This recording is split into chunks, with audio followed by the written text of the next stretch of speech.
Hi, everyone. Welcome back to the 2018 World Coffee Leaders Forum. My name again is Nicholas Cho, and I have with me for the final kind of a talk. There's going to be two people talking in this talk instead of just the speaker. This is Cynthia Chang Ludviksen. Big round of applause for Cindy. You know, one of the most famous, we can sometimes in America we call it a crown jewel, right? One of the crown jewels of the specialty coffee industry is the World Barista Championships. And when we knew that Cindy was coming to Seoul this week, we took this opportunity to invite her to sit with us and have a conversation so we could hear a little bit about the evolution of the competition over the years, a little bit of history, a little bit of stories. We both have a lot of shared experiences being involved with both World Barista Championship and all the other WCE competitions. And Cindy, of course, is the managing director of World Coffee Events. And I'm so happy to have you. One more big round of applause for Cindy. 큰 박수 해주세요. 부탁합니다. Thank you. Welcome back to Seoul.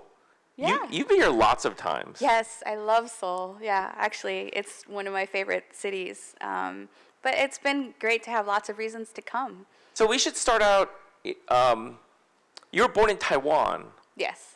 Right. Mm-hmm. And how old were you? And you have two sisters. Stephanie and Amanda. I mean, family history, Cindy's also kind of like family for me, and so I can't help but think about her mom and everybody. But you grew up in the United States. Mm-hmm. And started as a coffee professional. We were just talking about it at the second Caribou coffee store ever in the world, right? That's right. Yeah. I think before Caribou Coffee even knew that they were going to be a big coffee chain, they were just started by a husband and wife that decided to open a few stores. Right. And it was that moment because my beginning was at a time when something kind of miraculous happened to that company that I got reeled in because I thought, this is amazing. This industry is so amazing. And then I just have been in coffee ever since. And you also worked actually at Counterculture Coffee, where Katie works now, in North Carolina. You know were one of the, I don't want to say original, but you were there toward the beginning. I was. I think officially I may have been the fourth person hired. Really? Yeah. Or at least, or maybe the fifth. But it was in the early days of Counterculture. I know Fred Hauk, that one of the original owners, was my mentor that brought me in. And you were very close, and when he passed away, I know it was a big deal for you. Yeah, we were very close. And in that time, because it was such a small company, we all did a lot of things. Everybody sort of did everything.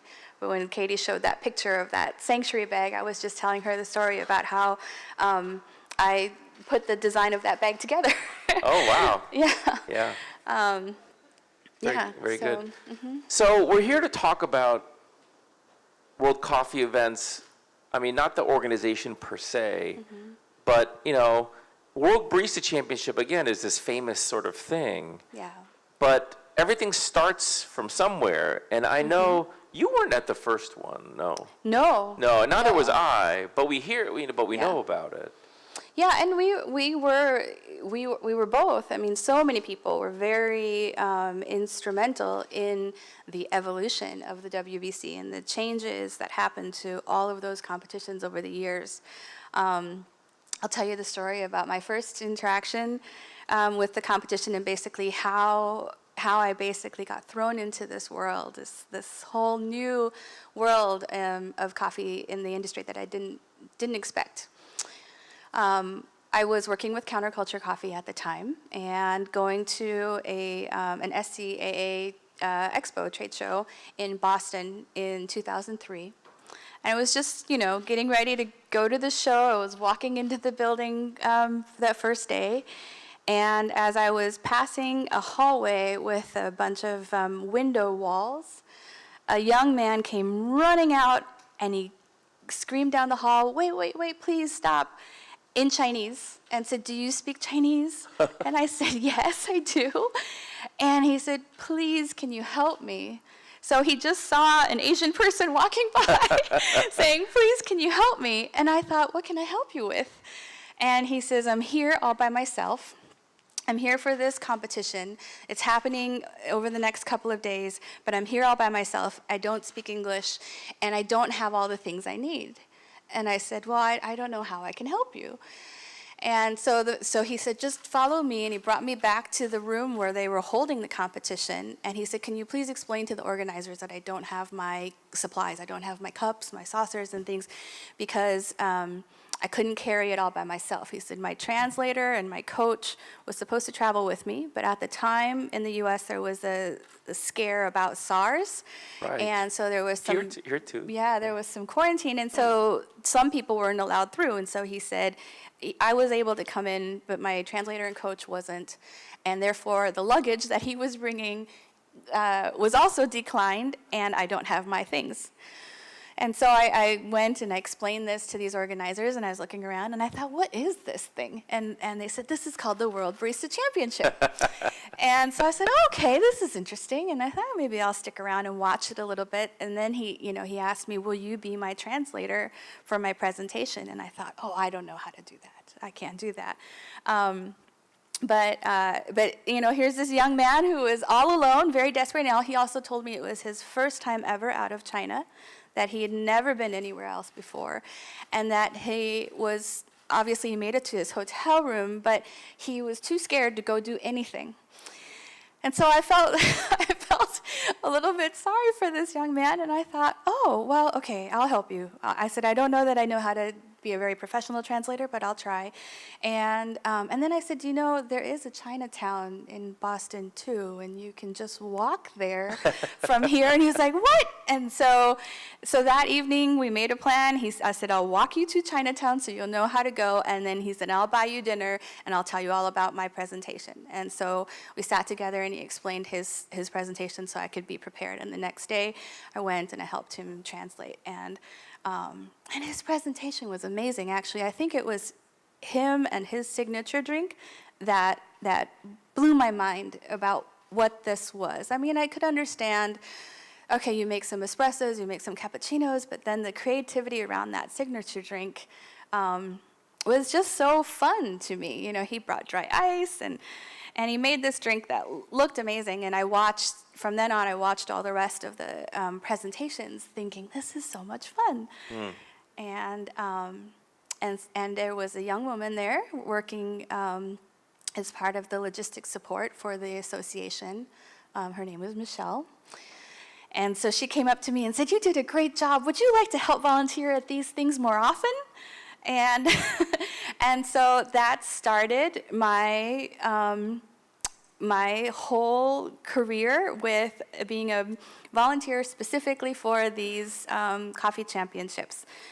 Within a few months, I got a phone call from another man in Australia who said, I actually want to know if you can help with explaining this competition to more countries. And he knew that I spoke some Spanish, that I traveled a lot to Central America, and said, could you help all these other countries start the same competition? So I think in that next year, I actually went to 16 different countries. Wow.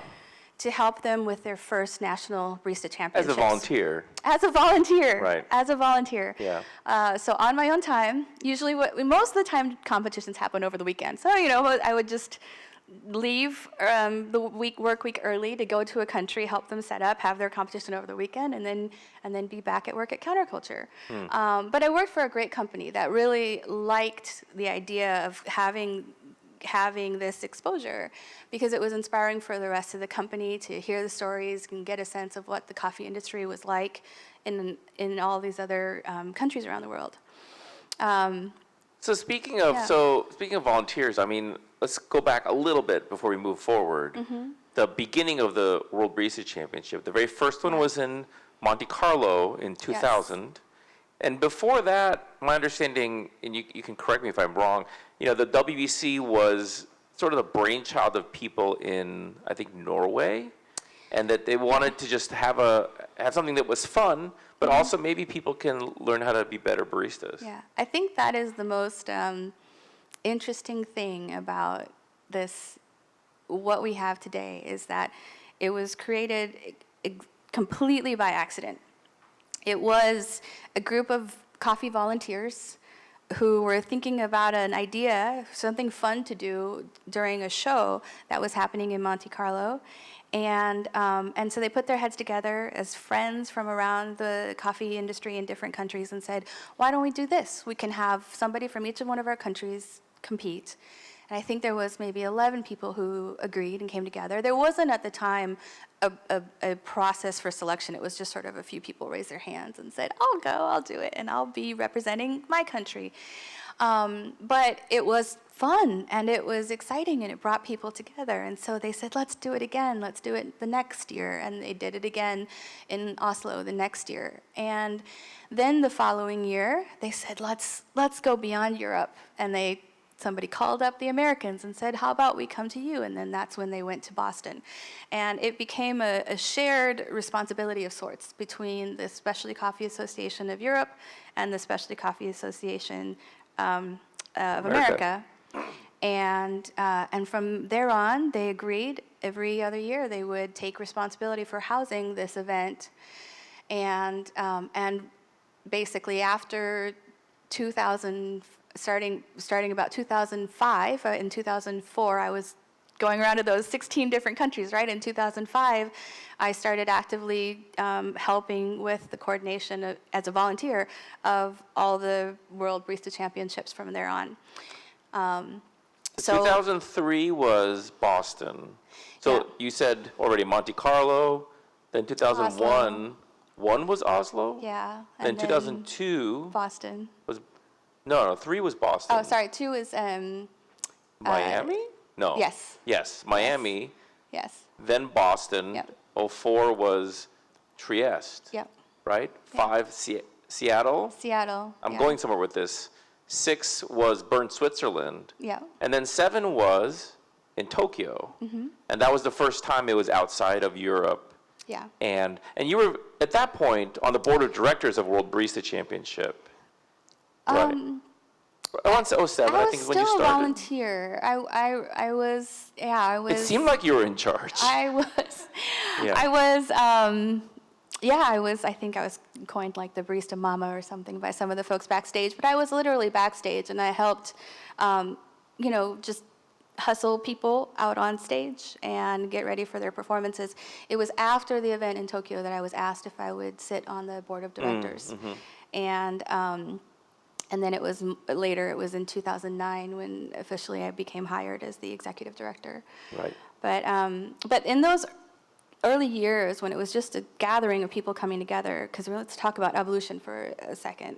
In those first few years, it was just fun and it was exciting and it made people happy, and it was a great excuse for folks from around the world and different countries to come and talk and kind of experience what they brought. But it was very quickly very obvious that it was the idea that it was a competition was really important, and that there were people wanting a title, and that there was relevance to systems that would help judge or create a way to score or compare these drinks in a more formalized way. So I'd say the first evolution was around 2004-05, where prior to the WBC in Seattle, there was a huge push to say, oh, okay, now we accidentally created this amazingly fun competition. We need to get our judges up to a certain quality level. And so there was the first official judges workshop that took place In Seattle? In Seattle, Yeah. And so everybody was asked to come a few days earlier and to try to calibrate to a team of people who were recognized as judges. And so that was the beginning, I would say, of when we realized things cannot be by accident, that this thing's grown beyond what it started, what it was started as, and that it needed a little bit more thinking. And at that time, it was only 100% volunteer sort of creation, Driven, if you will. and, right? Yeah. For everything. And so it took a lot for a few people to come together and say, I think we can do better. And then not only say that, because critique is easy, but creation is more challenging. to actually come together and say, how can we do this better? And be willing to have the ideas that get laughed at or shot down, or be willing to say the things that might make people feel that that some people are more suited for something than another, And so we really just started to talk about the competition needs and the roles and its meaning. And at that point, when you can say this has meaning in 20-some countries around the world, to 30-some countries around the world, to, and every year it grew and grew, and now we're in 64 countries around the world, So, so in those early days, it took a lot to take those steps. The other thing that we saw was that the associations and our industry in general kind of had these definitions about what these drinks were. It was very specific. It's, an espresso was a particular temperature, a particular size, a particular color, a cappuccino. Very European style, there's rules. Yes, there's rules. Right. A cappuccino is a particular balance, a particular size, a particular temperature. And what we did in the beginning was to say, okay, if this is going to be used as a standard for people to really get excited the way that we can, we've seen the excitement, let's use it as a standard to help create guidelines. And so that was that first, I would say, evolutionary step, was starting to create some level of standard. And then I distinctly remember around 2008, it was right after the WBC in Copenhagen, right, that we had another big meeting. Everybody stayed behind a day after the event was over, and we had a conversation about where basically those standards are met by so many countries. In fact, they're even pushed by so many competitors as to why they are the standard. And when we couldn't understand why exactly, other than somebody taught us that, we learned it that way. And it's printed that way as the definition in the books we had and the work, the workshops we took. But it was that willingness to ask that why that I think pushed us to the next level of evolution, which was looking at why we have some of the rules we had, why we had some of the scoring we had. And so in this time we said we already got the judges to a level, and when we got them there, now these judges are coming back saying, but explain why. And so we used the opportunity to wrangle together a room of actually very diverse people, and our diversity in this case was recognizing our global diversity, because it was really important to see that this entire event happened from the start being a collaboration of a lot of different identities, different countries. And so we made sure the room continued to be that, continued to reflect many different countries and what is normal and what is common and to these countries, and try to pull out our commonalities and understanding what kind of standards we can continue to trust, and what other ones we were okay to do away with, because the answer to why wasn't clear. And so I think that was the beginning of, I would say, really strategic thinking for the competitions. And it really was the beginning of basically asking why. Everything we did was why, what's the purpose, what's the meaning, what is it intended to do? And all of the evolution of the competition after that was based off of that idea, is first just finding out why.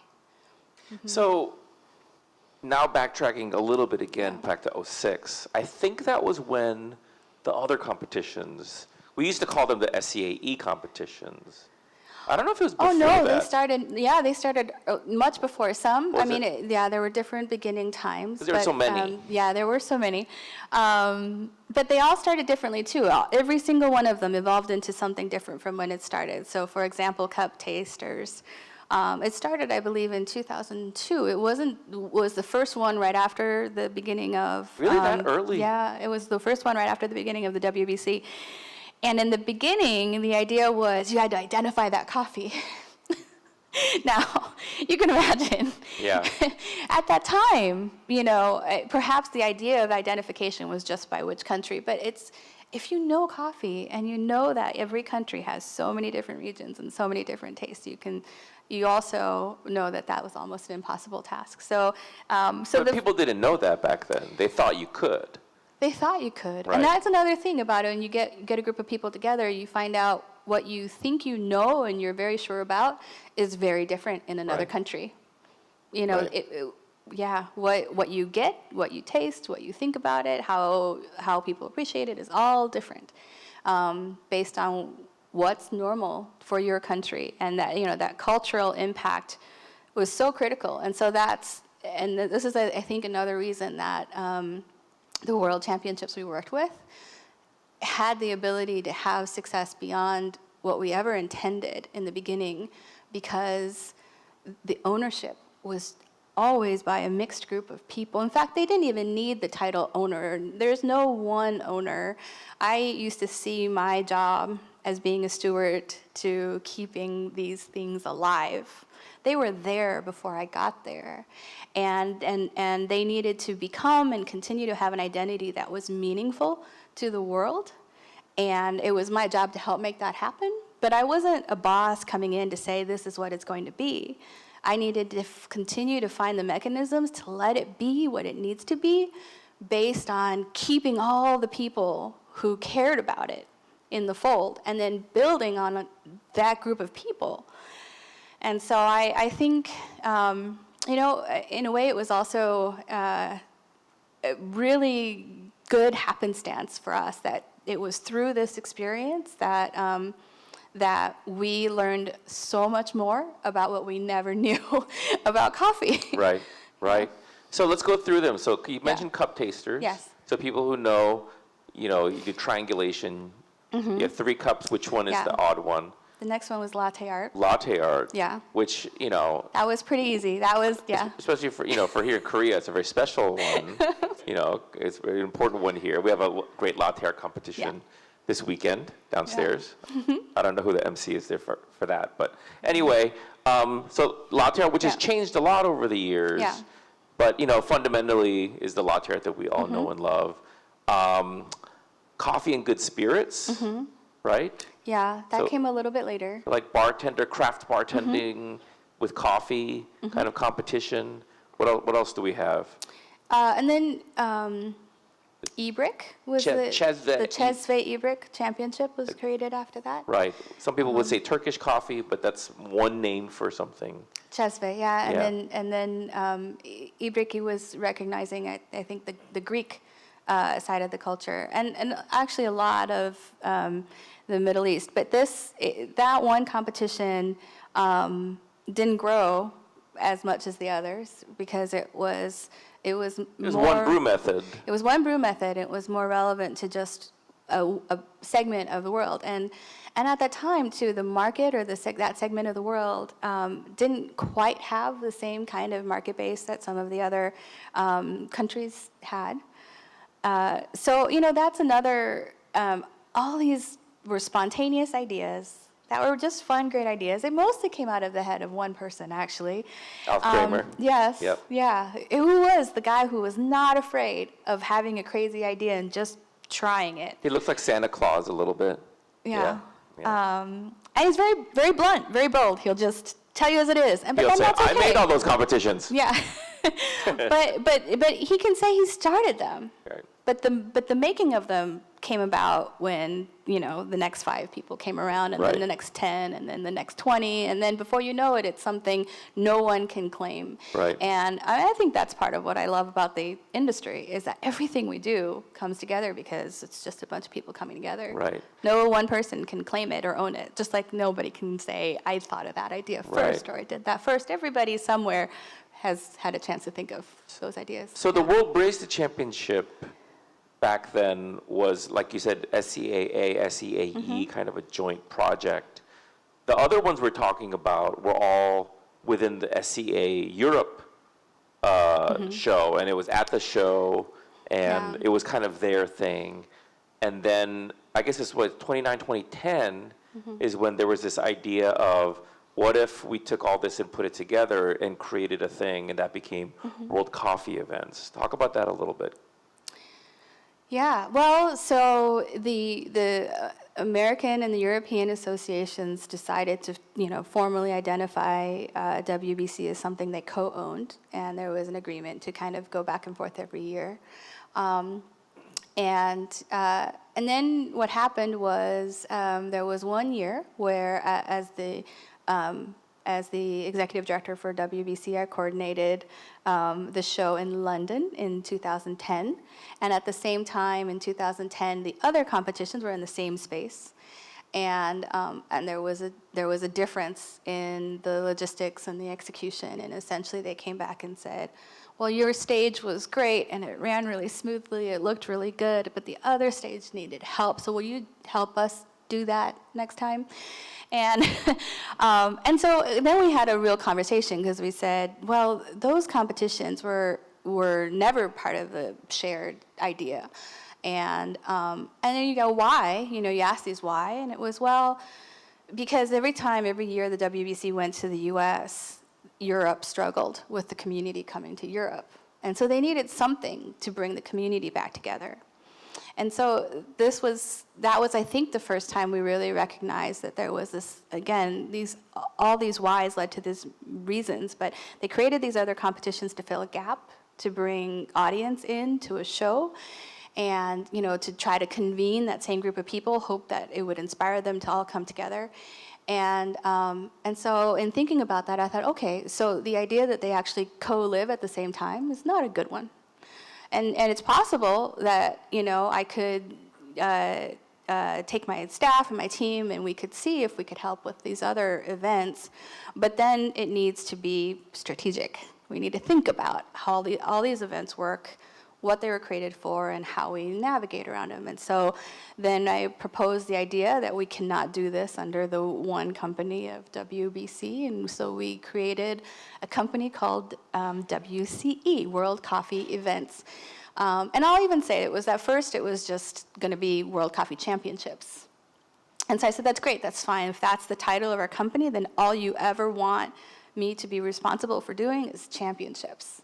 And then they went, no, wait, no, maybe we want more, because we want creativity, we want that innovation, we want those ideas, right? So we went a little bit broader, and we became World Coffee Events. And so World Coffee Events was formally founded as a partnership, again, with the American and the European associations, but to find a way to bring together things that drew on community. That was a big aspect of the purpose for that company, and I became the managing director, and then from there on we coordinated a system or a scenario in which we produced all these championships, and then that gave us the opportunity then to look at spreading out these competitions into different locations. One, so that we don't have to overburden ourselves by putting everything into one place. But the other thing that was so important, that was so meaningful, was that these things brought people together. And we thought, wouldn't it be amazing if we could bring more coffee people together in these different parts of the world? Because that's what this was all about to begin with. That was what was special. And so we started creating a system to say, let's start going to more places.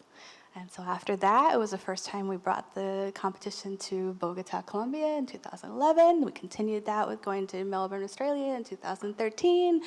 And, and Seoul, Korea, yeah. 2017. And then to Seoul, Korea, yeah. Right.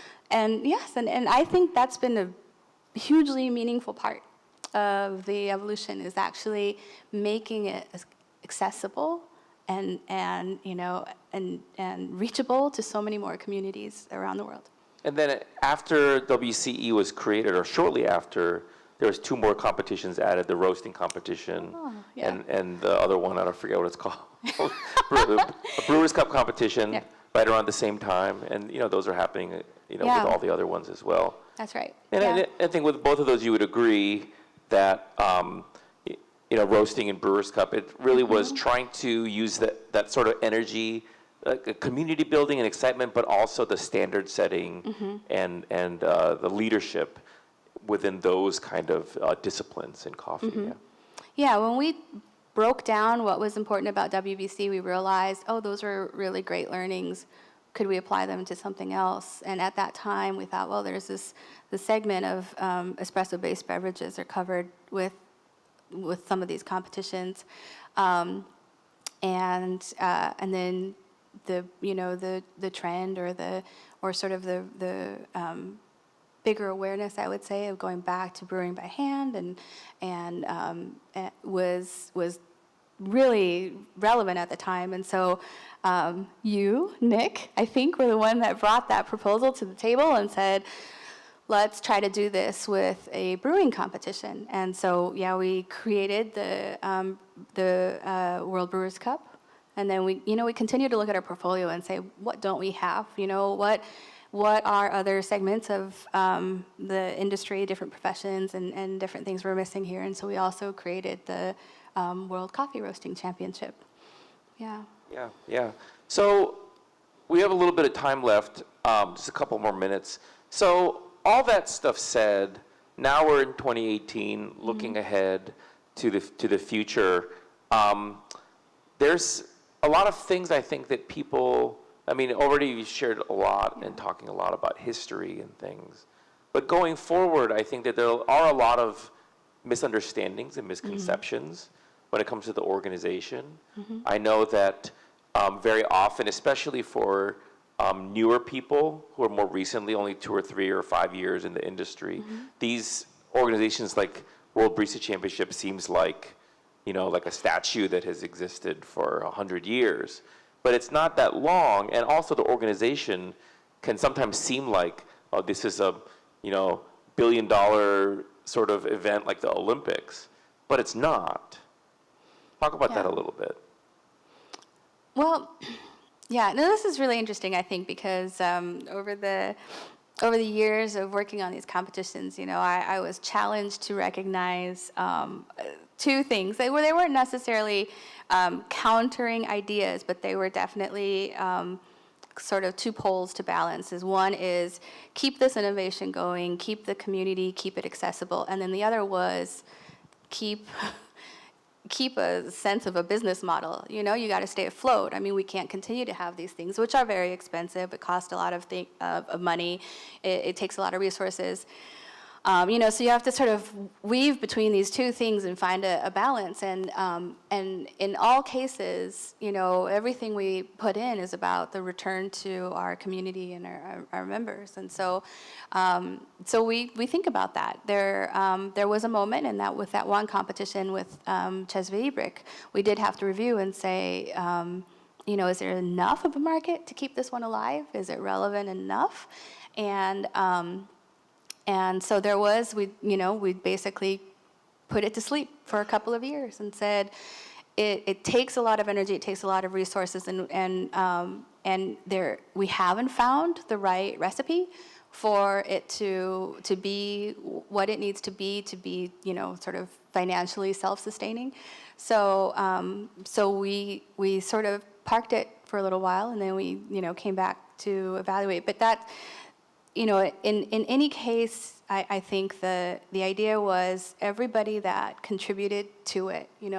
People often have demands. They expect a certain thing to be a certain quality. They expect it routinely when they expect it, and so you have to think, how can we meet that and still find the support for it?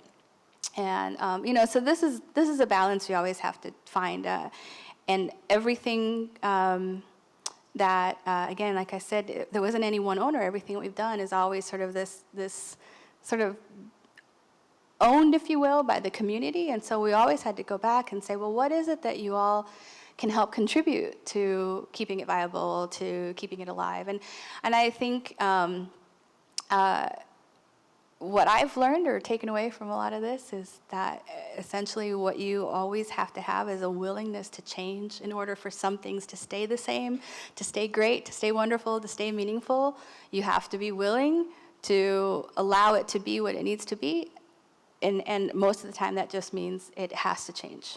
When we started looking at these things, we put e-brick there and we thought, okay, that could die on the vine. And sometimes we wanted it to, I'll be honest with that, because we thought we don't know what we're doing there, and we don't want it to not have meaning. But it's one of those examples where it's come back because a community that went, that's meaningful to us, we know how to speak to that, came out of the woodwork and said, please don't let us lose that. And we said, great, then help us keep it alive. And so a new group came back in to say, we'll help you keep it alive. And in thinking about this, I'll talk about some of the people who helped keep WBC alive. Because all of the original people that had that idea in 2000 eventually had to say goodbye. Because the original creators or inventors are stuck in a way of thinking this was my baby, this was my child, and this is what I taught it to do. But like any child, right, if you're a parent, your child is going to grow up and they're going to learn from other people, and then they're going to become their own person, and you can no longer be that one influence that teaches your children everything or tell them what to do. And so, the people who have nurtured and fostered these competitions over the years have changed. And, it was amazing to see some of the champions that actually came out of the competition come back as volunteers to help make it be something different. And then, we, again, in thinking strategically, we had to plan way in advance. When we were here in Seoul, I remember that we started 3 years before that, a 3-year strategic plan for all these new rules changes. And then we realized we're going to have to implement them here. So I remember talking to Explorum here saying, okay, so that competition you've been watching and that well, it's going to be a little different when we come to you. That's very Korean style. It's okay. And it was great. It was great to have a partner to say, we're willing to try that for you. We're willing to allow for these changes. And right now we actually just had in September a new wave of volunteers that came to the table and did a strategic session in Germany a few months ago to think what's the next evolution? When is the next time we change things? And also everything goes back to, but why does it need change? It's not just random change. It's what do we want to do with this thing and why?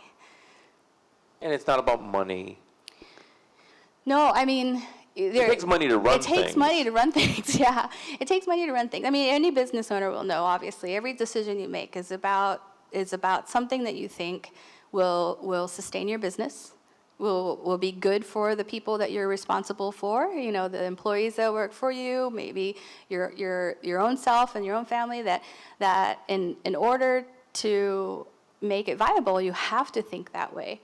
And so we think that way as well, is this thing ever going to get to a size that's so big, that we basically outgrow what it is, or, and that's it. Sometimes, this is what's interesting too, is that sometimes growth isn't the goal. People sometimes think success is more, and bigger, bigger. And so, we go back to figuring out if that's what we want to do. And for us, what we found is success is investing in the communities that we're trying to build. So we just take everything we have and we essentially use it to produce the best thing we can. That, an underlying thing is it's not just about all the competitors that are on the stage, it's about all the people who come to the country, it's about all the people who watch, all the folks around the world that tune into the live stream. It's saying, how can we make things accessible and reinvest it into all of the things that continue to make that experience special. So when I was walking past those windows in 2002 and I thought, oh, this thing is interesting, I'm sure there are people now that just go online and go, what is that? And go, well, that's interesting. Or they might randomly be walking into a trade show here and seeing something happen in the corner and say, oh, what's that? And so we, in the end, that's what we always wanted. We wanted more people to identify with this thing because they're part of a community that contributes to this bigger industry that we're a part of. And that bigger why we exist is really meaningful for all of us. That's a good place to end. Big round of applause for Cindy.